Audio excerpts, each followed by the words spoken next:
Cadre চয়েসটা আপনার যোগ্যতা, আপনার পড়াশোনা, আপনার ইন্টারেস্ট, আপনার ফিটনেস, আপনার লাইফস্টাইল সবকিছুর সাথে ম্যাচ করে দেওয়া উচিত। পুরো বিসিএস ক্যাডার নেই বাজারে যে মিথ গুলো প্রচলিত আছে যে চমৎকার চাকরি, এটা শুধু আরাম বা সামথিং, এরকম অনেক মিথ আছে, অনেক ভুল ব্যাখ্যা আছে।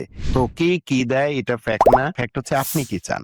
সরকারি বেতন স্কেলে খুবই অল্প পরিমাণ অর্থ দিয়ে বেতন দিয়ে লাইফ লিড করতে হয়, যেটা সত্যি অনেক কঠিন। চাকরি প্রার্থীরা চাকরি যখন খোঁজে এই সময়টা, বেকার সময়টা খুবই মেন্টালি ডিপ্রেস থাকে। আমার সময় থেকে শুরু করে বাংলাদেশের প্রত্যেকটা সফল মানুষ যিনি বিসিএস এ ফার্স্ট হয়েছেন, উনি এখন ফার্স্ট হয়েছেন, বা উনি এক সময় বেকার ছিলেন, ডিপ্রেস ছিলেন। বিসিএস টা লং প্রসেস, সম্ভব হলে অন্য কোনো চাকরিতে ঢুকে যাওয়া, বাট সরকারের কাছে সব ক্যাডারই সেম এবং প্রত্যেকটা ক্যাডারই বাংলাদেশে সমানভাবে কন্ট্রিবিউট করে যাচ্ছে। সালাম আলাইকুম। আমি নাসিম, স্মার্ট ছয় থেকে আমাদের আজকের পডকাস্ট শুরু করতেছি এবং আমাদের সাথে গেস্ট হিসাবে আছেন লুইপা স্যার। স্যারের মুখ থেকেই স্যারের মন্তব্যটা আমরা শুনবো আর কি। আসসালামু আলাইকুম, যারা আমাদের দেখছেন এবং শুনছেন সবাইকে স্বাগত জানাচ্ছি। আমার নাম রবিউল আলম লুইপা। আমি 35তম বিসিএস সাধারণ শিক্ষা ক্যাডারে কর্মরত আছি, বর্তমানে জামালপুর জেলায় কর্মরত। আমি 35তম বিসিএস ক্যাডারে সুপারিশ প্রাপ্ত হওয়ার পর থেকে আমি কেরিয়ার এবং শিক্ষা নিয়ে কাজ করে যাচ্ছি। আমি প্রথম আলো, কালের কণ্ঠসহ বাংলাদেশের প্রথম সারির জাতীয় দৈনিকে কেরিয়ার এবং শিক্ষা নিয়ে লিখে থাকি। বাংলাদেশের বিভিন্ন পাবলিক বিশ্ববিদ্যালয়, সরকারি কলেজ, গণগ্রন্থাগার সহ বিভিন্ন সরকারি ইনস্টিটিউটে আমি শিক্ষা এবং কেরিয়ার নিয়ে সেমিনার পরিচালনা করে আসছি। এবং বাংলাদেশের ইউনিভার্সিটিতে বা সরকারি কলেজে যারা অনার্স পড়ুয়া শিক্ষার্থী আছে, তাদের any types of education and career নিয়ে আমি তাদের কনসালটেন্ট হিসেবে কাজ করে যাচ্ছি। ধন্যবাদ স্যার। সো আপনার বেশ মানে সাকসেসফুল মানে কেরিয়ার আর কি, যেখানে আপনার সাথে রেগুলার স্টুডেন্টদের সাথে কানেক্টিভিটি থাকে। সো এটা হয়তো সব ক্যাডারদের সাথে থাকে না আর কি। তো স্যার, শুরুতেই আমরা আজকে আমাদের ক্যাডার চয়েস লিস্ট নিয়ে আমরা বেশ কিছু কথা বলতে চাচ্ছি আর কি। দেখা যাচ্ছে যে বিসিএস এর যে ক্যাডার চয়েস লিস্ট দেওয়া হয়, অনেকেই জিনিসটা কনফিউশন থাকে। স্যার, আপনি যদি শুরুতে আপনার ক্যাডার চয়েস লিস্ট থেকে শুরু করেন, যে ক্যাডার চয়েস লিস্ট আপনি কিরকম দিয়েছিলেন, বা আসলে একজনের কিভাবে চয়েস লিস্ট করা উচিত। কারণ এক একজনের থাকে যে আমার ইচ্ছা হচ্ছে আমি পুলিশ ক্যাডার হব, আমি এডমিন ক্যাডার হব, আমি ফরেন হব, বা আমি শিক্ষা ক্যাডার হব। সো কার কিরকম হবে এবং আপনার একটা কিরকম ছিল আর কি স্যার। আচ্ছা, অনেক ধন্যবাদ। একটা চমৎকার প্রশ্ন করেছেন। আমার মনে হয় আমি যখন স্টুডেন্ট মানে অনার্স মাস্টার্স এর শিক্ষার্থীদের সাথে কথা বলি, বিসিএস অ্যাসপাইরেন্টদের সাথে কথা বলি, তারা এই কোয়েরিজটা আমাকে বেশিরভাগ করে থাকে। আশা করি আজকে স্টুডিওতে আমরা কথা বলার মাধ্যমে যারা আমাদের রিচ করতে পারেনি, তারাও আমাদের তথ্য থেকে উপকৃত হবে। আমি একটু ডিটেইলস বলছি। ক্যাডার চয়েস হচ্ছে বিসিএস এর একটা গুরুত্বপূর্ণ ধাপ। বিসিএস আবেদনের এই জায়গায় হচ্ছে অনেকে একটা ভুল করে থাকে, সেটা হচ্ছে দোকানে যারা অ্যাপ্লাই করে তারা হচ্ছে দোকানদার যিনি হচ্ছে ফর্ম পূরণ করে দেয়, তার পরামর্শ বা তার দেখানো চিন্তা থেকে হচ্ছে ক্যাডার চয়েসটা দিয়ে থাকে, বা অনেকে ইউনিভার্সিটি সিনিয়র বা ক্যাডার যারা হয়েছে তাদের কাছ থেকে তথ্য নিয়ে থাকে। কিন্তু আমার মনে হয় এই বিষয়টা আর একটু ডিটেল চিন্তা করা উচিত, আর একটু ডিপলি পড়াশোনা করে জেনে বুঝে তারপরে ক্যাডার চয়েস দেওয়া উচিত। ক্যাডার চয়েসের প্রথমে যে বিষয়টা চিন্তা করতে হবে সেটা হচ্ছে আপনি কোনটি পছন্দ করেন। এর চেয়েও গুরুত্বপূর্ণ হচ্ছে কোন ক্যাডারটা আপনার সাথে বেশি ম্যাচ করে, আপনাকে দেখতে ওই ক্যাডারের কর্মকর্তার মতো মনে হবে কিনা, বা আপনার লাইফস্টাইল, আপনার ফিটনেস সবকিছু ওই ক্যাডারের সাথে ম্যাচ করে কিনা। এই বিষয়গুলো চিন্তা করে যখন আপনি ওই ক্যাডার চয়েস দিবেন, ভাইবা বোর্ডে ওই ক্যাডারের জন্য ফেস করবেন ভাইবা বোর্ডকে, তখন বোর্ড কিন্তু আপনাকে অন্যদের চেয়ে একটু প্রিফার করবে এবং আপনি ওই ক্যাডারের জন্য একটা ভালো ভাইভাতে নম্বর পাবেন। আর আপনি যদি ভুল ক্যাডার চয়েস, যেটা আপনার ভালো লাগে বাট আপনি ওই ক্যাডারের সাথে ম্যাচ করছেন না, ওই ক্যাডারটা নিয়ে যখন আপনি যাবেন বোর্ডে, তখন হচ্ছে বোর্ড আপনাকে নেগেটিভ একটা মার্কিং করবে, ভাইভাতে হয়তো কম নম্বর পাবেন, অথবা ভাইভাতে অনেক বেশি কম নম্বর পেয়ে আপনি ফেলও করতে পারেন। যেমন আমি একটা উদাহরণ দিতে পারি। কেউ যদি পররাষ্ট্র ক্যাডার ফার্স্ট চয়েসে রাখে, তো ওনাকে আন্তর্জাতিক বিষয়গুলো, কূটনৈতিক বিষয়গুলো সম্পর্কে জানতে হবে। তো ভাইবা বোর্ডে যদি ওনাকে বলে যে ধরুন আমি ইউএস এর রাষ্ট্রদূত, বা আমি একজন ইনভেস্টর, বাংলাদেশে ইনভেস্ট করতে চাই, আমাকে কনভিন্স করুন। আপনি ইন্টারন্যাশনাল অ্যাফেয়ার্স গুলো জানেন না, কনভিন্সিং পাওয়ার নেই, আপনি বিজনেস সম্পর্কে বাংলাদেশে কোন কোন খাতে ইনভেস্ট করা যায় এই তথ্যগুলো আপনার জানা নেই, তারপরে আপনি ফরেন ক্যাডার চয়েস দিয়েছেন, তখন হচ্ছে ভাইবা বোর্ড নেগেটিভ ভাবে চিন্তা করতে পারে যে এই ব্যক্তি ফরেন ক্যাডার আসলে বাংলাদেশে ক্ষতি হবে, ফলে আপনি ফেল করতে পারেন। এই জন্য ক্যাডার চয়েসটা আপনার যোগ্যতা, আপনার পড়াশোনা, আপনার ইন্টারেস্ট, আপনার ফিটনেস, আপনার লাইফস্টাইল সবকিছুর সাথে ম্যাচ করে দেওয়া উচিত। রাইট।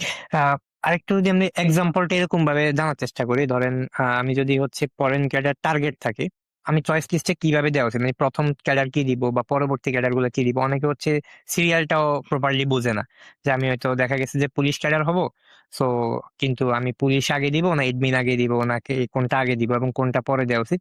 সো প্রথম কয়েকটাতে তো একটা ক্রমান্বয়ে থাকা উচিত। অবশ্যই, অবশ্যই। সো তো টার্গেট অনুসারে একটু ডিফারেন্ট টার্গেটের কি কি ধরনের হবে আর কি, একটু যদি এক্সাম্পল দিয়ে আচ্ছা, একটা ঠিক থাকে। আছে। আমরা আরেকটু এলাবোরেটলি বলছি। একজন প্রার্থী জেনারেল সবগুলো ক্যাডার চয়েস দিতে পারবে। এর সাথে উনার রিলেটেড যে টেকনিক্যাল সাবজেক্ট, ওই টেকনিক্যাল ক্যাডারটা সে চয়েস দিতে পারবে। জেনারেল কিন্তু সবগুলোই সে চয়েস করতে পারবে। অর্থাৎ জেনারেল ক্যাডার সবগুলো প্লাস উনার সাথে রিলেটেড একটা হলে একটা টেকনিক্যাল, তিনটা টেকনিক্যাল হলে তিনটা টেকনিক্যাল, এরকম করে উনি চয়েস দিতে পারবে। তো সেই ক্ষেত্রে অনেকের একটা ভুল চয়েস থাকে যে আমার ফ্রেন্ড, আমার সিনিয়র এইভাবে ক্যাডার চয়েস দিয়েছে, আমিও এইভাবে দিই। প্রত্যেকের ক্যাডার চয়েস আলাদা হওয়া উচিত। এক একজনের ইন্টারেস্ট, এক একজনের চিন্তা ভাবনা, চাওয়া, প্রত্যাশা সবকিছু যেমন আলাদা, তার ক্যাডার চয়েস আলাদা হওয়া উচিত। আপনি যেটা বললেন যে ক্যাডার চয়েস তার কিভাবে দেওয়া উচিত, আমি বলবো যে কারো যদি বাংলাদেশের আইন নিয়ে কাজ করার ইচ্ছা থাকে, আইন যে আইন সম্পর্কিত যে প্রফেশন গুলো আছে এগুলোতে কাজ করার ইচ্ছা থাকে, আইনের বাস্তবায়ন করার ইচ্ছা থাকে, তাহলে তাকে অবশ্যই প্রশাসন, পুলিশ, আনসার, এই রিলেটেড ক্যাডার, এগুলো হচ্ছে বাংলাদেশের আইন শৃঙ্খলা নিয়ন্ত্রণ বা সার্বিক দেখাশোনা নিয়ে কাজ করে থাকে। Right. আবার যদি কারো চিন্তা ভাবনা থাকে যে আমি বাংলাদেশের হিসাব বা বাংলাদেশের কর ব্যবস্থা, রাজস্ব ব্যবস্থা এগুলো নিয়ে কাজ করব, অ্যাকাউন্ট সেকশন নিয়ে কাজ করব, অডিট সেকশন নিয়ে, তাহলে তার হিসাব ও নিরীক্ষক cadre, customs cadre, tax cadre, trade cadre এইগুলো নিয়ে কাজ করতে পারে। অর্থাৎ কারো যদি চিন্তা থাকে আমি রাজস্ব খাত নিয়ে কাজ করব, তাহলে তাকে ট্যাক্স, কাস্টমস, অডিট, ট্রেড এগুলো একসাথে রাখতে হবে। এরকম না যে আমি ফার্স্টে রাখলাম ট্যাক্স, আবার 4 নম্বরে রাখলাম কাস্টমস, 8 নম্বরে রাখলাম অডিট। তাকে ওই গুচ্ছটা একসাথে রাখতে হবে। আবার কারো যদি আইন নিয়ে কাজ করার প্ল্যান থাকে, আইন সম্পর্কিত ক্যাডার গুলোর গুচ্ছ একসাথে রাখতে হবে। আবার কারো যদি চিন্তা থাকে আমি ডেস্ক লেভেলের জবগুলো পছন্দ করি, তাহলে ডেস্ক লেভেলে জব করে এরকম ক্যাডার গুলো তার ওই গুচ্ছটা প্রথম দিকে রাখা উচিত। আবার কেউ যদি চিন্তা করে আমি ফিল্ড লেভেলে কাজ করতে চাই, ফিল্ড লেভেলে যে কাজ করে এই ক্যাডার গুলো তার গুচ্ছতে প্রথম দিকে রাখা উচিত। আবার কেউ যদি চিন্তা করে আমি যে সাবজেক্টে অনার্স করেছি, মাস্টার্স করেছি, আমি ওই সাবজেক্টটা ইমপ্লিমেন্ট করতে চাই, তাহলে ওই সাবজেক্ট রিলেটেড তার টেকনিক্যাল ক্যাডার গুলো হচ্ছে চয়েসে প্রথম দিকে রাখা উচিত। ফলে আপনার ক্যাডার চয়েস আমার ক্যাডার চয়েস কখনোই এক হবে না। আমি যদি চিন্তা করি যে এগুলো ভালো ক্যাডার, ভালো ক্যাডার বলতে কিছু নাই, সরকার প্রত্যেকটা ক্যাডারকেই স্পেসিফিক কাজের জন্য রেখেছে। তারপরেও আমাদের সমাজের এক্সপেকটেশনের সাথে কিছু ক্যাডার মিলে যায়, এইগুলোকে আমরা ভালো ক্যাডার মনে করি। বাট সরকারের কাছে সব ক্যাডারই সেম, এবং প্রত্যেকটা ক্যাডারই বাংলাদেশে সমানভাবে কন্ট্রিবিউট করে যাচ্ছে। তো আমাদের বাংলাদেশে যে ক্যাডারের দেখা যাচ্ছে যে আপনি অনেকগুলো ক্রমান্বয়ে বলছেন আমাকে, যে ট্যাক্স ক্যাডার আছে বা যারা আইন নিয়ে পড়তে চায়, যারা ফিল্ডে যাইতে চায়, ডিফারেন্ট। তো তাদের গুচ্ছ আলাদা আলাদা আছে। কিন্তু গুচ্ছ আলাদা থাকলেও এমন কিছু ফ্যাক্ট আছে, যেমন ধরেন হচ্ছে গিয়ে আমি ট্যাক্স ক্যাডারে যাইতে চাই, সো কিন্তু মার্ক যখন থাকে পরীক্ষায় তখন কিন্তু আবার একটা ক্রমান্বয় থাকে। যে দেখা যাচ্ছে যারা বাংলাদেশের প্রেক্ষাপটে বেশিরভাগ ক্ষেত্রে আমি যতদূর জানি ফরেন আর এডমিন, এটা হচ্ছে কম্পারেটিভলি সবাই আগে দেয়, কারণ যেই ক্যাডারে যাইতে চায়। তো আসলে বিষয়টা কিভাবে আসলে হ্যান্ডেল করা উচিত, মানে যদি কারো টেক্সট চয়েস, সে আসলে কিভাবে ক্যাডার চয়েস লিস্ট দিবে। আবার আমার টার্গেট হচ্ছে ধরেন শিক্ষা ক্যাডার, তাহলে আমি কিভাবে চয়েস লিস্টে দিব। আবার কালো চয়েস হইতে পারে। সো কয়েকটা এক্সাম্পল যদি দেন যে চয়েস লিস্ট আমি কিভাবে দিব, কারণ যেটা তার পরে ভাইবা বোর্ডে আবার ফেস করতে হবে। সো আগে হচ্ছে আমাকে চয়েস লিস্টটা যদি একটু বলেন ভালো হয়। আচ্ছা, অনেক ধন্যবাদ। চমৎকার একটা প্রশ্ন করেছেন। আমার মনে হয়েছে যে এটি শুধু আপনি নয়, এটি বাংলাদেশের অনেক চাকরি প্রার্থী জানতে চায়, এবং এই ভুলটা কিন্তু সবাই করে থাকে। আমার পছন্দ একটা ক্যাডার, কিন্তু সবাই ফরেন দিচ্ছে ফার্স্ট, সবাই অ্যাডমিন দিচ্ছে ফার্স্ট, পুলিশ দিচ্ছে ফার্স্ট। এখন আমি আমার পছন্দের ক্যাডারটা ফার্স্ট চয়েস দিলে কেমন যেন অন্যদের চেয়ে একটু আলাদা মনে হয়, এটা কি উচিত কিনা, সবাই কনফিউজড হয়ে যায়। তো এই বিষয়ে উদাহরণ হিসেবে বলবো, আমি চিটং এ যেতে চাই, হিল ট্র্যাক দেখতে চাই, কিন্তু আমি খুলনা ফার্স্ট চয়েস দিলাম, তাহলে আমি কোথায় প্রথমে যাব? খুলনায় যাব। আমার কিন্তু হিল দেখা হবে না। হ্যাঁ, চিটং আমি সেকেন্ড চয়েস দিলে খুলনা যেতে না পারলে আমাকে চিটং হয়তো নিয়ে যাওয়া হবে, কিন্তু ফার্স্টলি আমার কোথায় নিয়ে যাবে?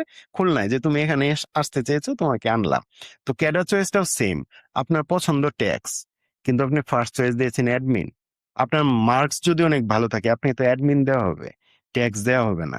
তার মানে কিন্তু আপনি পছন্দ নয়, পছন্দ নয় বলতে কম্পারেটিভলি বেশি পছন্দ তো ট্যাক্স, এই জন্য বলছি বেশি পছন্দের দিকে না যে আপনি অন্যদিকে গেলেন। তো কে কি দেয় এটা ফ্যাক্ট না। ক্যাডার চয়েসের ক্ষেত্রে আমি আবারও বলছি, এটা ফ্যাক্ট না, ফ্যাক্ট হচ্ছে আপনি কি চান।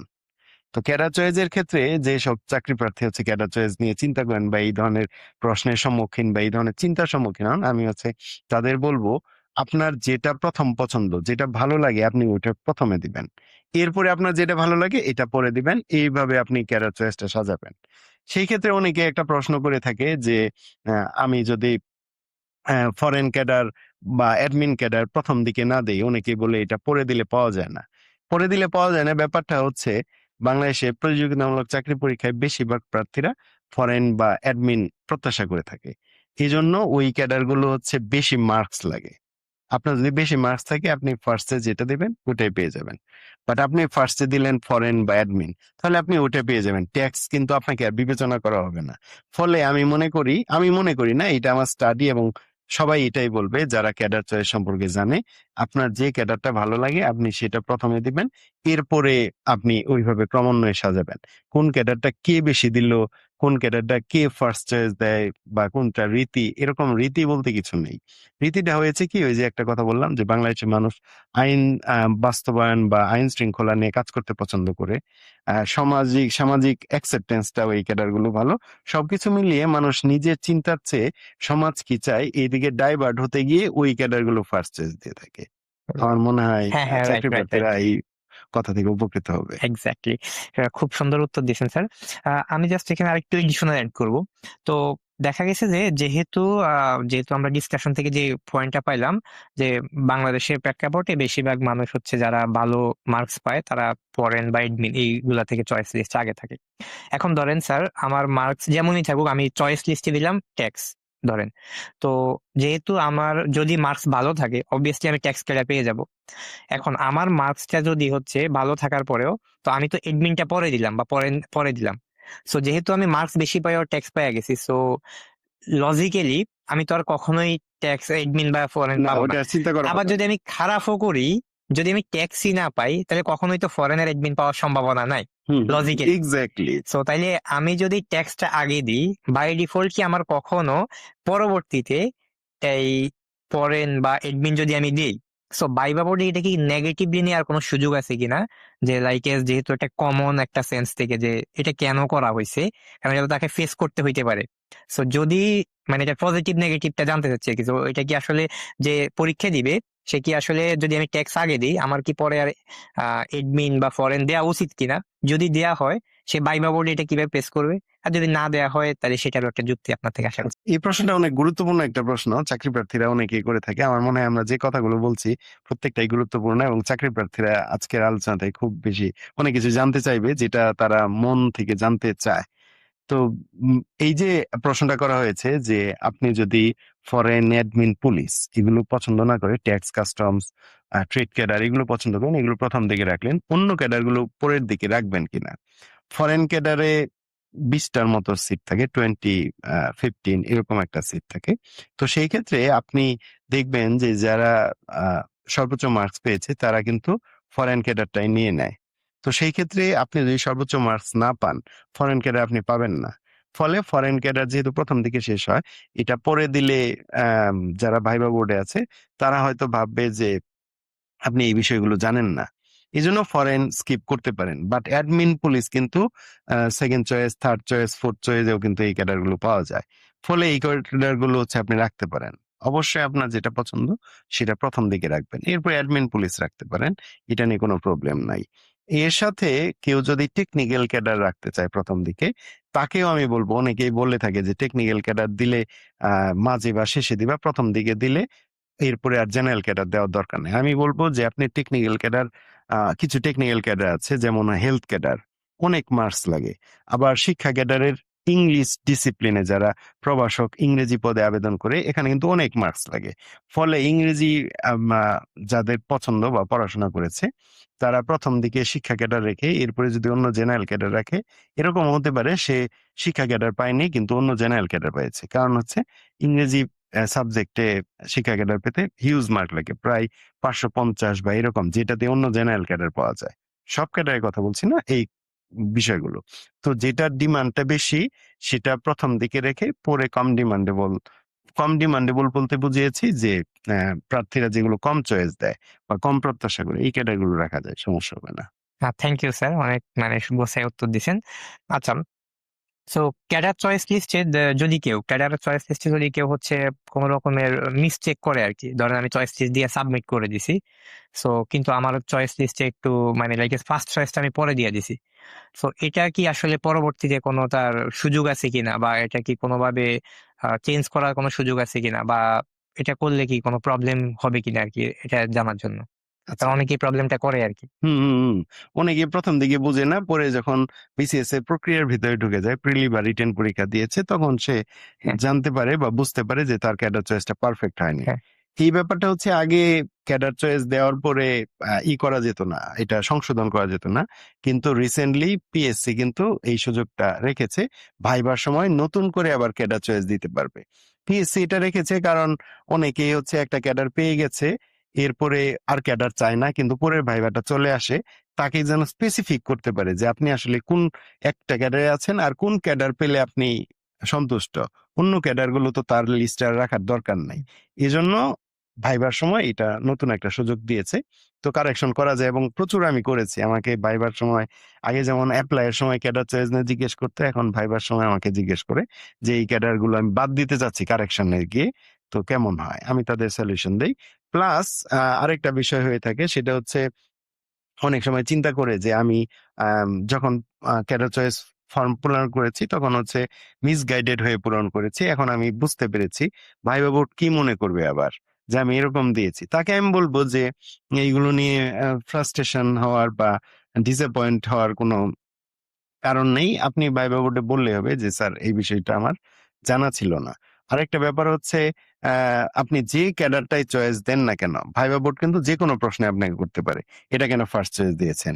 অনেকেই বলতে পারে যে আমি অ্যাডমিন 4 নম্বরে দিয়ে আমি যদি ফার্স্টে আনসার ক্যাডার দেই, ভাইবা বোর্ড কি মনে করবে, আমাকে বলবে আপনি কেন আনসার ক্যাডার ফার্স্ট চয়েস দিয়েছেন। আপনি তখন যৌক্তিক কারণটা বলবেন, হয়তো আপনার বাবা আনসারে চাকরি করেন, আপনার বাবার প্যাশনের কারণে আপনি যেতে চান, অথবা আনসার ক্যাডারের প্রতি আপনার যে দুর্বলতা, যে উইকনেস, বা ওই ক্যাডারে গিয়ে আপনি স্পেশাল কি কাজ করতে চান, এটা দিয়ে যদি আপনি কনভিন্স করতে পারেন, কোন ক্যাডার ফার্স্ট চয়েস দেওয়াতেই বোর্ডের সামনে বিব্রত হওয়ার কারণ ঘটবে না। আপনি ফেস করলে, আবার যদি আপনি ফেস না করতে পারেন, অ্যাডমিন কেন ফার্স্ট চয়েস দিয়েছেন এটাও যদি বোর্ডকে না বোঝাতে পারেন, ওটাও বিব্রতকর হতে পারে। আর যদি আপনি ফেস করতে পারেন, আনসার, পোস্টাল, ট্রেড, কোঅপারেটিভস, কোন ক্যাডারই ফার্স্ট চয়েসের দেওয়ার কারণে বোর্ডে বিব্রত হওয়ার প্রয়োজন হবে না। Exactly sir, exactly. হ্যাঁ, মানে এগুলো অডিয়েন্সের মধ্যে খুব ভালো একটা ইয়ে থাকে আর কি, মিথ থাকে যে কিভাবে কি করবে আর কি। আচ্ছা, আরেকটা বিষয় স্যার, আমাদের যে ক্যাডার চয়েস লিস্ট, এখানে দেখা যাচ্ছে স্যার মানে মাঠ পর্যায়ে যে বাস্তবিকতায় দেখা যায় ক্যাডার গুলা একরকম কাজ করে, অথচ আমরা ড্রিম দেখি আরেক রকম যখন আমরা অ্যাপ্লাই করি।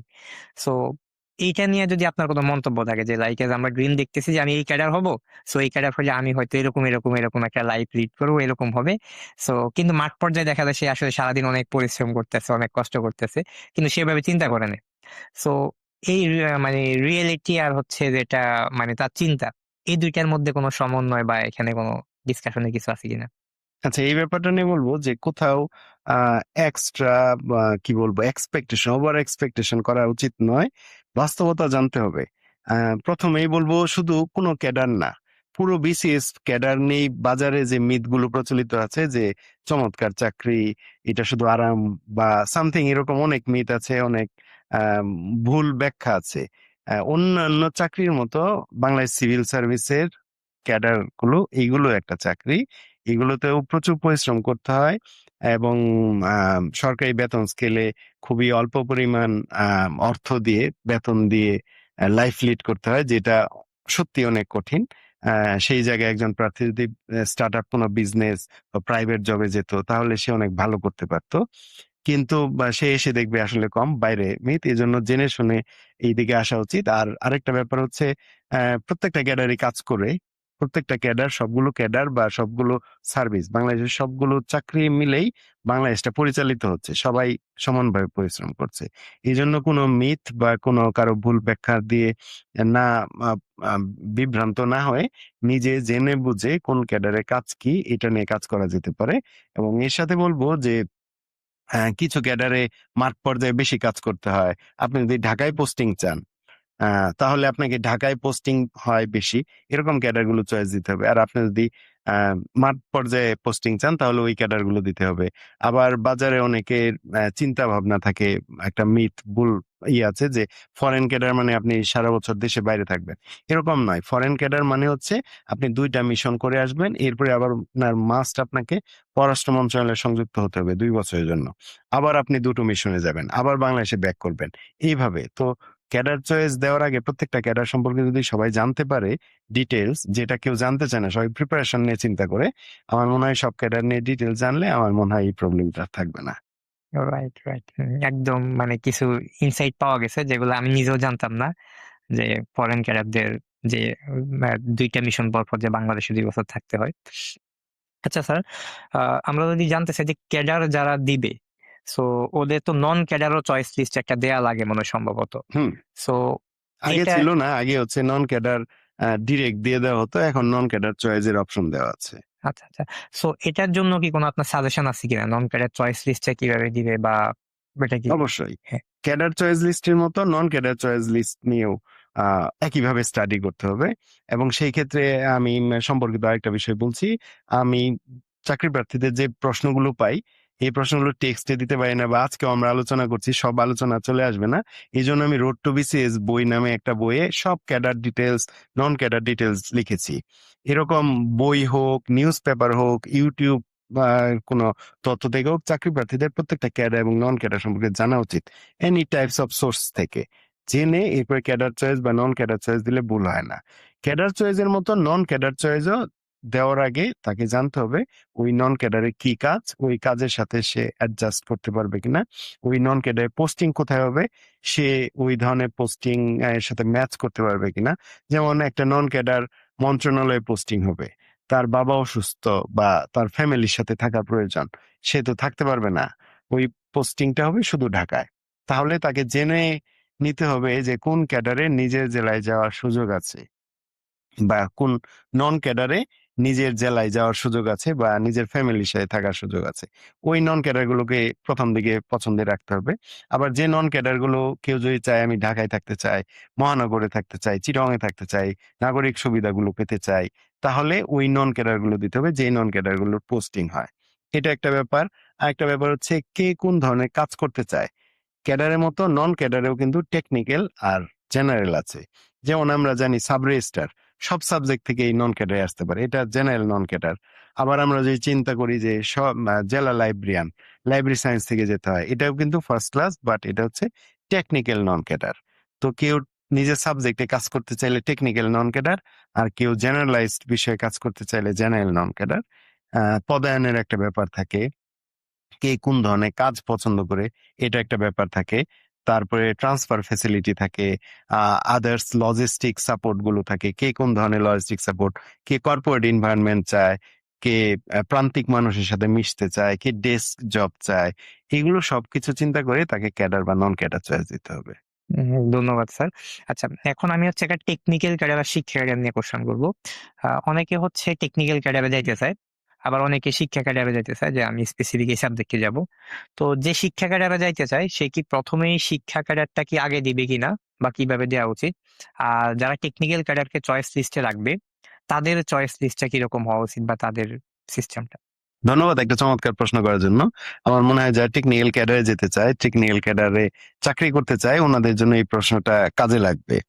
তো যারা টেকনিক্যাল ক্যাডারে আবেদন করতে চান, টেকনিক্যাল ক্যাডারে কাজ করতে চান, তারা টেকনিক্যাল ক্যাডার পছন্দের প্রথমে রাখবেন অথবা আপনার ক্যাডার তালিকার মাঝামাঝি রাখবেন। কখনোই টেকনিক্যাল ক্যাডারকে শেষে রাখবেন না যদি আপনার টেকনিক্যাল ক্যাডারে কাজ করার ইচ্ছা থাকে। প্রথম দিকে রাখলে হবে কি আপনি ওই টেকনিক্যাল ক্যাডার না পেলে অন্য জেনারেল ক্যাডার গুলো পাওয়ার সম্ভাবনা থাকবে। মাঝে রাখলেও একই ঘটনাই ঘটবে। তবে যারা একদম টেকনিক্যাল ক্যাডারে যেতে চান যে আমি অন্য জেনারেল ক্যাডার চাই না, আরেকটু বেটার স্ট্র্যাটেজি অ্যাপ্লাই করতে চান, তাদের বলবো আপনি বোথ ক্যাডারে আবেদন না করে শুধুমাত্র টেকনিক্যাল ক্যাডারে আবেদন করেন।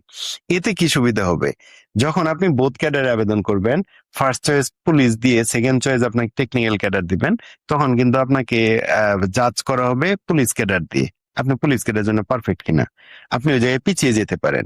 কিন্তু আপনি যখন টেকনিক্যাল ক্যাডার ফার্স্ট চয়েস দিবেন বোথ ক্যাডারে, বা শুধু টেকনিক্যাল আবেদন করবেন, শুধু টেকনিক্যাল আবেদন করলে তখন ভাইবা বোর্ড মনে করবে যে আপনি ওই টেকনিক্যাল ক্যাডারে যেতে চান, আপনাকে কিন্তু জাজ করা হবে বোথ ক্যাডার দিয়ে না, আপনাকে জাজ করা হবে শুধুমাত্র টেকনিক্যাল ক্যাডার দিয়ে। টেকনিক্যাল নলেজ কেমন আছে, ওই টেকনিক্যাল ক্যাডারে সুপারিশপ্রাপ্ত হওয়ার পরে আপনি টেকনিক্যাল সাইডে কি কি ডেভেলপমেন্ট করবেন, আপনার সাবজেক্ট থেকে প্রশ্ন করা হবে। জেনারেল ক্যাডারে যেটা কম করা হয় বা করা হয় না, টেকনিক্যাল ক্যাডারে সাবজেক্ট, তার মানে আপনার সাবজেক্টের উপরে ভালো একটা দখল থাকলে আপনি ওই জায়গায় ভালো করতে পারবেন, জানাতে পারবেন। তো এই জন্য আমি সবাই চাকরি প্রার্থীকে সবসময় বলি, কারো যদি টেকনিক্যাল ক্যাডারে কাজ করার ইচ্ছা থাকে তাহলে আপনি বোথ ক্যাডারে না দিয়ে আপনি শুধু টেকনিক্যাল ক্যাডারে আবেদন করেন।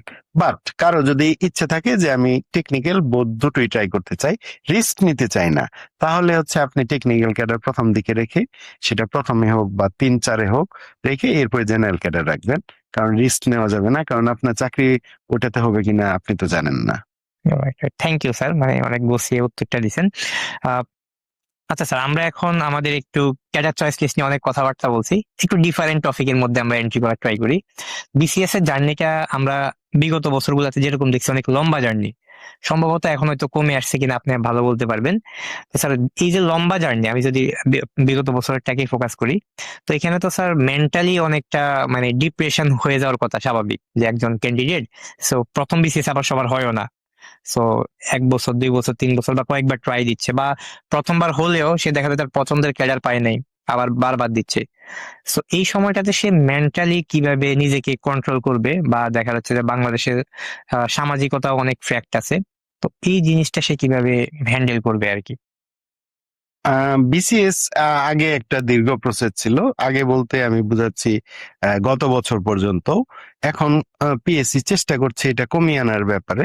তো দেখা যায় আমরা যদি 50তম বিসিএস এর দিকে চিন্তা করি, যেটা গোয়িং অন, এটাতে কিন্তু পিএসসি চিন্তা করছে যে 1 বছরের মধ্যে এই সার্কুলার থেকে শুরু করে সুপারিশ পুরো প্রসেসটা শেষ করবে, এবং পিএসসি কিন্তু অলরেডি সেই পথে হাঁটছে। আমার মনে হয় পিএসসি সফল হবে 1 বছরের মধ্যে বিসিএস প্রক্রিয়াটা শেষ করতে, যেটা পিএসসি অনেকদিন যাবত স্বপ্ন দেখছিল বা আমাদের স্বপ্ন দেখাচ্ছিল। তো পিএসসি এটা সফল হবে। তারপরে আপনি যেটা প্রশ্ন করেছেন যে অনেকেই প্রথম বিসিএস এ ক্যাডার নাও হতে পারে, বা প্রথম বিসিএস এ একটা ক্যাডার পেল, উনি প্রত্যাশিত ক্যাডার পেলেন না, উনি পরের বার আরেকটা বিসিএস এ প্রত্যাশিত ক্যাডারের জন্য আবেদন করলেন, এইভাবে কিন্তু বিসিএস প্রক্রিয়ার সাথে ওনাকে কয়েক বছর থাকতে হতে পারে। সেই ক্ষেত্রে মেন্টাল হেলথ অবশ্যই গুরুত্বপূর্ণ, এবং বাংলাদেশের চাকরি প্রার্থীরা চাকরি যখন খোঁজে এই সময়টা, বেকার সময়টা খুবই মেন্টালি ডিপ্রেস থাকে, ফাইন্যান্সিয়ালি তো অবশ্যই ডিপ্রেস থাকে বা খারাপ অবস্থার মধ্য দিয়ে যায়, মেন্টালি আরো বেশি যায়। বাবা মা বা আত্মীয় স্বজন সবাই হচ্ছে তাকে প্রেশারাইজ করে, সে সামাজিক অনুষ্ঠানে যেতে চায় না, নিজেকে আইসোলেট করে রাখে, কারোর সাথে দেখা করা, কথা বলা, সবকিছু নিয়ে সে গুটিয়ে রাখে। মেন্টাল হেলথটা খুবই গুরুত্বপূর্ণ। এই জন্য আমি বলবো যে বিসিএস টা লং প্রসেস, সম্ভব হলে অন্য কোনো চাকরিতে ঢুকে যাওয়া, যেন সময় কাটে চাকরির সাথে, বা একটা ফাইন্যান্সিয়াল রিটার্ন আসলো ওখান থেকে, যেটাতে উনি চলতে পারলো। খুব বেশি খারাপ না হলে মোটামুটি মানের চাকরিতে ওনার ঢোকা উচিত, এবং এরপরে উনি যদি এই চাকরি প্রিপারেশন নেয় তাহলে মেন্টাল ওই প্রেশারটা থাকবে না, ফাইন্যান্সিয়াল প্রেশার থাকবে না, এবং মেন্টাল হেলথে আমার মনে হয় ওই চাপটা পড়বে না। রাইট রাইট, হ্যাঁ, এটা একটা ভালো পয়েন্ট।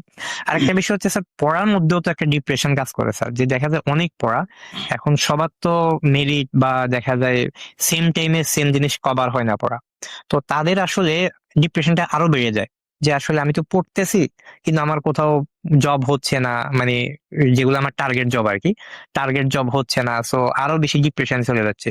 তো তাদের আসলে কিভাবে ডিসিশনটা মেক করা উচিত? লাইক ধরেন আমি কয়েকবার বিসিএস দিচ্ছি, আমার একবারও ফেলি হয় নাই, অথবা আমি 3টা বিসিএস দিলাম, একবার ফেলি হইলো কিন্তু একটাও রিটেন হইলো না। সো এরকম সিনারিওতে তো সে মেন্টাল ডিপ্রেশন আরো বেশি হবে। সো এই সময় তার ডিসিশনটা কি মেক করা উচিত, আর সে কিভাবে নিজেকে হ্যান্ডেল করা উচিত? আচ্ছা, আগে মানে যেটা ফেইলিউর আর বলেছি, কি, হ্যাঁ, হ্যাঁ। ওকে। আমি সবসময় বলে থাকি যে চাকরি প্রার্থীরা সবসময় একটা ডিপ্রেশনের মধ্যে থাকে, এবং একজন চাকরি প্রার্থী যখন আমাকে টেক্সট দেয়, কল দেয়, আমাকে বলে যে আমি ডিপ্রেশনে আছি, চাকরি হচ্ছে না, কি করব, তখন আমি তাকে একটা কথা বলি যে শুধু তুমি নও বা শুধু আপনি নন, আপনার আগে বাংলাদেশে যারা চাকরি পরীক্ষা দিয়েছে, যেমন আমিও একজন একটা সময় চাকরি প্রার্থী ছিলাম, এখন চাকরিজীবী বলা যায়। তো আমার সময় থেকে শুরু করে বাংলাদেশের প্রত্যেকটা সফল মানুষ যিনি বিসিএস এ ফার্স্ট হয়েছেন, উনি এখন ফার্স্ট হয়েছেন, বাট উনি একসময় বেকার ছিলেন, ডিপ্রেস ছিলেন। তো সবার মধ্যে ডিপ্রেশন থাকবে, এটা খুব স্বাভাবিক একটা সিনারিও। এটা শুধু আপনার লাইফে না, সবার লাইফে থাকে। এবং আপনি যখন সফল হবেন, এই ডিপ্রেশন গুলো তখন চমৎকার সাকসেস স্টোরি হিসেবে কাজ করবে। তো এটা কোনো ফ্যাক্ট না, এটা মাথায় আনবেন না। সবারই একটা খারাপ সময় যায়, বেকার সময় যায়, এবং বেকার সময়ে এই ডিপ্রেশন গুলো সবারই আসে। তারপরে ওই যে আমি যেটা বললাম যে আপনি যদি কোনো একটা চাকরিতে ঢুকে থাকেন, আপনার ডিপ্রেশনটা অনেকটাই কমে যাবে। আর জবটা লাইফের একটা পার্ট। সাবেক আমাদের একজন মন্ত্রী মহোদয় বলেছিলেন যে চাকরি মানে হচ্ছে কিছু করে খাওয়া। তো চাকরি মানে কিছু করে খাওয়া, জবটাকে এত ফ্যান্টাসি এইভাবে চিন্তা করা যাবে না যে চাকরি হচ্ছে না, খুব ডিপ্রেশনে চলে যাচ্ছেন। অনেক সময় আমি এরকম ফোনও পাই, রাতে সুইসাইডাল স্টেপ নিবে বা এরকম কিছু একটা করবে, খুব বেশি ডিপ্রেসড। ভাই, আপনি যদি সুস্থ থাকেন, আল্লাহ তাআলা সৃষ্টিকর্তা যদি আপনার শারীরিকভাবে সুস্থ রাখেন, আপনার বাবা মা বেঁচে থাকেন, এর চেয়ে বড় সুখ কিন্তু আর কিছু নেই। ফলে চাকরি একটা পার্ট, আজ হয় নাই কালকে হবে।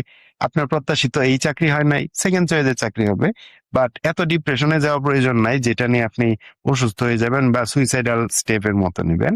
আমার মনে হয় যে এটাকে আমাদের স্বাভাবিকভাবে নেওয়া উচিত। প্লাস এর সাথে আপনার প্রশ্নের সাথে আমি সমাজকে বলবো, অভিভাবকদের বলবো যে আপনারা আপনাদের সন্তানকে এইভাবে প্রেশারাইজ করবেন না, যেন মেন্টালি একটা স্ট্রেসের মধ্যে থাকে বা একটা প্রেশারের মধ্যে থাকে। হ্যাঁ, একটা একদম ভালো পয়েন্ট বলছেন, কারণ মানে ফ্যামিলি থেকে বা দেখা যায় সমাজ থেকে খুব বেশি নেগেটিভ দিয়েও দেখা হয় এটা।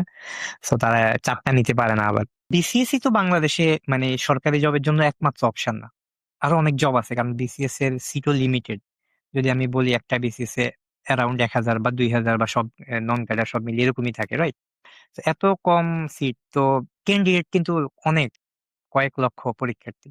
সো দেখা যায় বাংলাদেশের স্টুডেন্টদেরকে তাহলে আরো বেশি পরিমাণ অপশন চয়েস করা লাগে। তো দেখা যাচ্ছে যে কেউ অনেক দেখা যায় ডেটা এন্ট্রি, বা কেউ 9 গ্রেডের বাহিরেও দেখা যায় 10 গ্রেড বা 12 গ্রেড বা 15 গ্রেডেও জয়েন করে। কিন্তু তাদেরও বেশিরভাগেরই ড্রিম থাকে কিন্তু বিসিএস বা তার সিমিলার জব। সো সে যদি কখনো কোনো একটা পদে জব পায় যেটা তার চয়েসই না, ধরেন এক্সাম্পল আমি বললাম যে সে ডেটা এন্ট্রি পাইলো, এখন তাইলে কি তার ডেটা এন্ট্রি পদে জয়েন করা উচিত? যে আমার টার্গেট তো বিসিএস, সো আমি কি ডেটা এন্ট্রিতে জয়েন করবো, বা এই তার কিভাবে ডিসিশনটা মেক করা উচিত? এটা আমার মনে হয় ডিফার করে যে আমরা এক একজন নিজের অবস্থান থেকে, নিজের ফাইন্যান্সিয়াল অবস্থা, নিজের কি বলবো, মেধা, সবকিছু, নিজের সক্ষমতা, সবকিছু চিন্তা করে তাকে সিদ্ধান্ত নিতে হবে। যেমন ধরুন যে বিসিএস যেহেতু অনেক প্রতিযোগিতামূলক একটা পরীক্ষা, এখানে কিন্তু সবচেয়ে বেস্ট বা ছেকে ছেকে যারা টিকে থাকে তারাই কিন্তু এখানে চাকরি পায়। এখন যে ওই স্টেপের মধ্যে যেতে পারবে না, প্রসেসের মধ্যে সাকসেসফুল হতে পারবে না, উনি বিসিএস এর স্বপ্ন দেখলে হবে না। উনাকে স্বপ্ন দেখতে হবে উনার সক্ষমতা যে জায়গায় আছে, উনার মেধা যে পর্যন্ত আছে।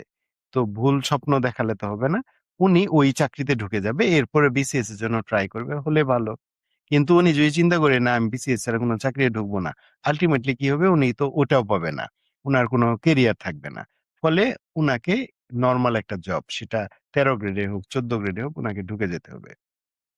আবার যদি কারো ফাইন্যান্সিয়াল প্রবলেম থাকে, যে আমার ফ্যামিলি আমাকে সাপোর্ট দিতে পারছে না, উপরন্তু আমার উপরে তারা ডিপেন্ডেন্ট, তারা ওয়েট করছে কখন আমি ইনকাম করে তাদের সাপোর্ট দিতে পারবো, তো সেই ছেলেটা বা মেয়েটাও কিন্তু বিসিএস এর জন্য লং টাইম বা ফার্স্ট ক্লাস গ্রেড 9 এর জন্য লং টাইম ওয়েট করতে পারবে না।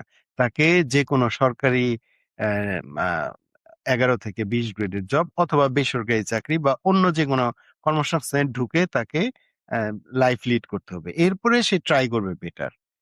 ফলে এটা ডিপেন্ড করবে কার আর্থিক অবস্থা কেমন, কার মেধা কেমন, বা কার সক্ষমতা কেমন, কার কনফিডেন্স লেভেলটা কেমন। যেমন আমি হচ্ছে অনেকগুলো জব স্কিপ করেছিলাম। আমি private job, private university lecturer বা অনেকগুলো জব স্কিপ করেছিলাম, কারণ আমার কনফিডেন্স ছিল যে আমি এই জায়গায় যেতে পারবো। এবং আমি এইটুকুও কনফিডেন্ট ছিলাম, আমি যদি যেতে না পারি আমার যে লসটা হবে, বা আমি রিস্ক নিয়েছিলাম সোজা কথা যেটা, আমার মন খারাপ হতো না। কিন্তু অনেকের মন খারাপ হতে পারে যে আমি ওইটা কেন মিস করলাম, ওটা না মিস করলে আমি ওইটা পেতাম। এই ধরনের রিস্ক নিতে গেলে এইটুকু কনফিডেন্ট হতে হবে যে যা গেছে গেছে। ফলে হচ্ছে ফাইন্যান্সিয়াল মেধা, সক্ষমতা সবকিছু মিলে একজনকে চিন্তা করতে হবে উনি কি একটা জবে ঢুকে থাকবে, এরপরে বেটারের জন্য ট্রাই করবে, নাকি উনি বেটারে এর জন্যই হচ্ছে ট্রাই করবে সবকিছু স্কিপ করে। রাইট। থ্যাংক ইউ স্যার ফিডব্যাকের জন্য।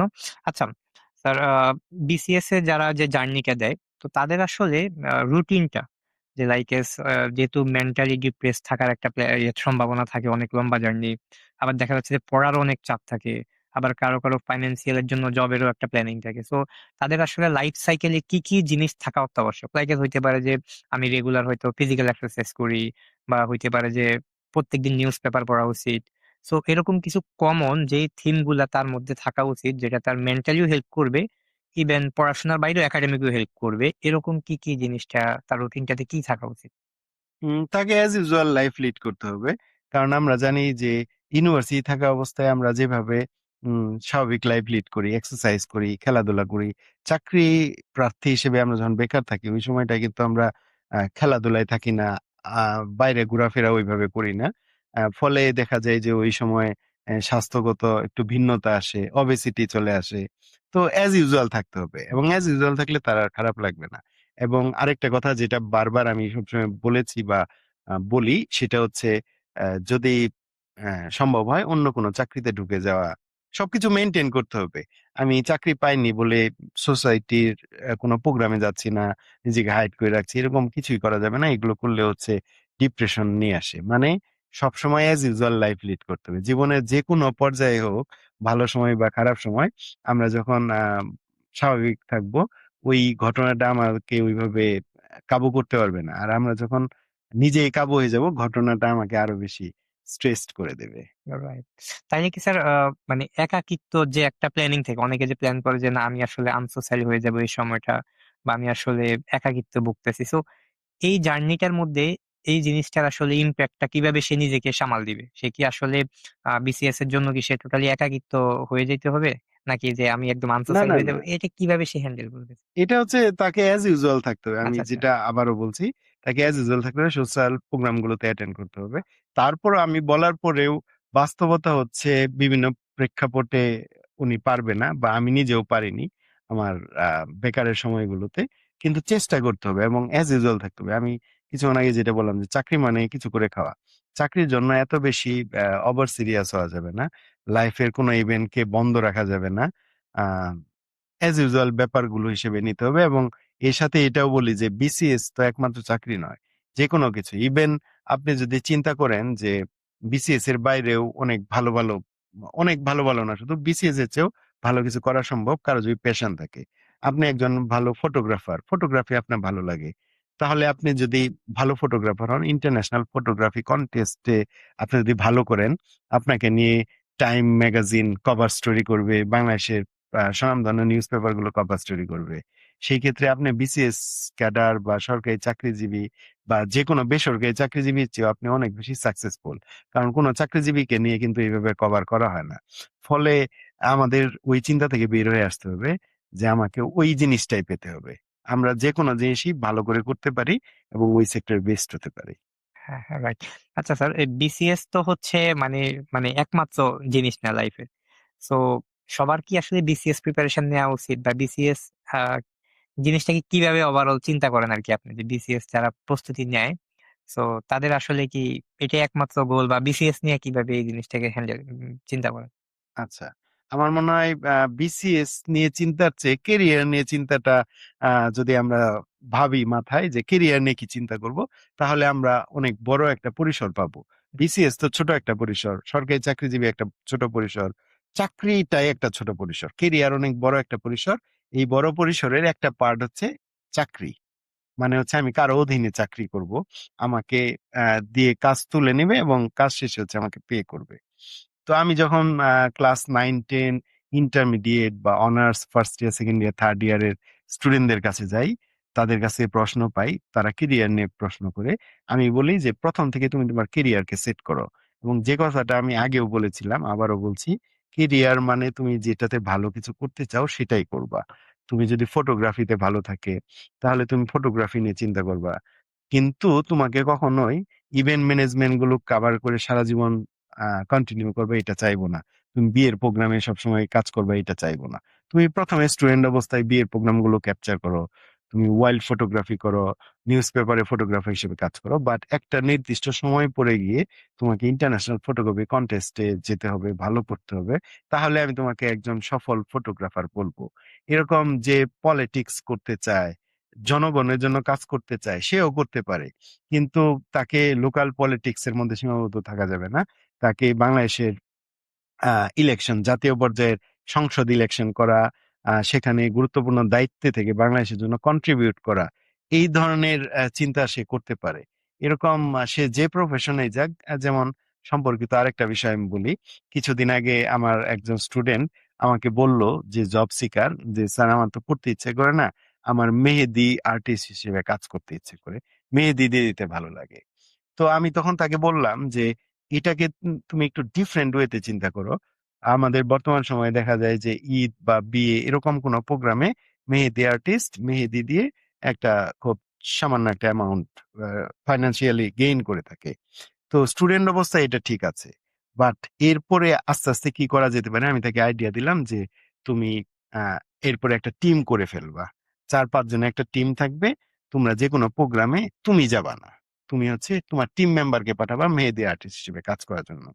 এভাবে করতে করতে তোমার একাডেমিক লাইফ শেষ হবে, পড়াশোনা শেষ।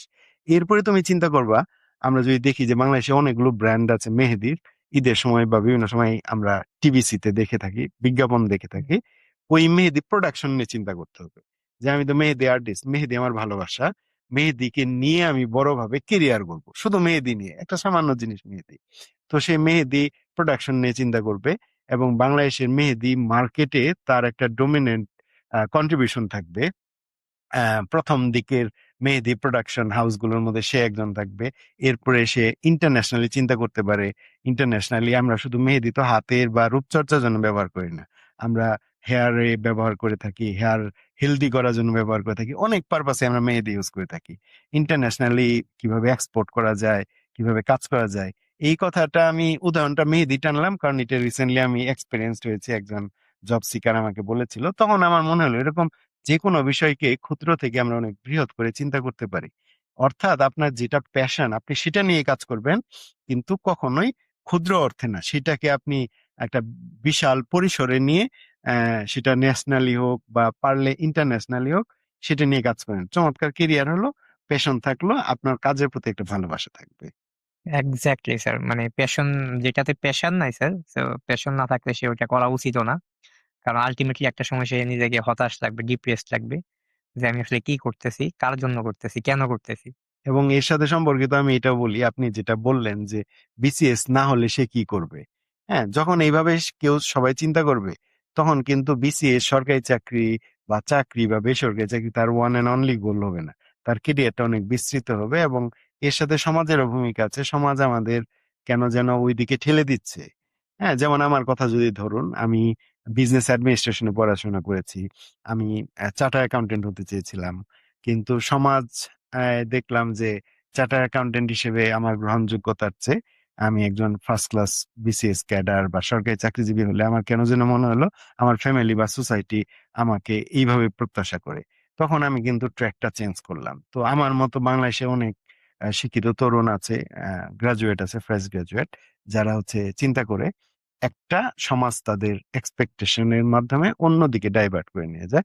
আমার মনে হয় সমাজ, অভিভাবক সবকিছু মিলিয়ে যদি আমরা চেঞ্জ করতে পারি, আমরা আমাদের যে প্রচলিত ট্রেন্ড আছে, আমাকে চাকরি করতে হবে, আমাকে সরকারি চাকরি করতে হবে, আমাকে বিসিএস ক্যাডার হতে হবে, এই বিষয়গুলো তো বের হয়ে আসতে পারবো। বাংলাদেশে তখন ফেসবুকের জাকারবার্গের মতো মানুষকে আমরা পাবো, বা মাইক্রোসফটের বিল গেটস এর মতো মানুষকে আমরা পাবো, আমরা উদ্যোক্তাকে পাবো, স্টার্ট আপ বিজনেস করে এরকম কাউকে পাবো, ইন্টারন্যাশনালি পরিচিত কোনো মুখকে পাবো, ভালো অ্যাথলেট পাবো, ভালো স্পোর্টসম্যান পাবো।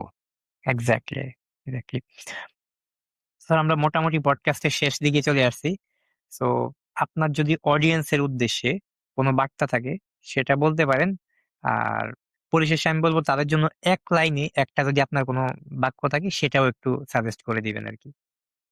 যেহেতু আজকে আমাদের কেরিয়ার শোটা বা পডকাস্টটা ছিল শুধু কেরিয়ার বা এডুকেশন নিয়ে, সেই ক্ষেত্রে এক লাইনে যদি একটা কথা বলতে হয়, আমরা যেহেতু কাজ নিয়ে কথা বলছি, কর্মক্ষেত্র নিয়ে কথা বলছি বা কেরিয়ার নিয়ে কথা বলছি, এক লাইনে বলতে হলে আমি একটা কথা বলবো।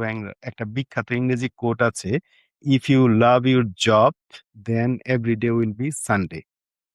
আর বাংলাদেশের প্রেক্ষাপটে হবে, if you love your job then everyday will be Friday. অর্থাৎ ফ্রাইডের জন্য আমরা খুব উৎসাহ নিয়ে প্রতীক্ষা করে থাকি, কবে ফ্রাইডে আসবে। আমরা স্টুডেন্টরা ফ্রাইডেতে ক্যাম্পাসে যেতে হবে না, চাকরিজীবীদের চাকরি করতে হবে না।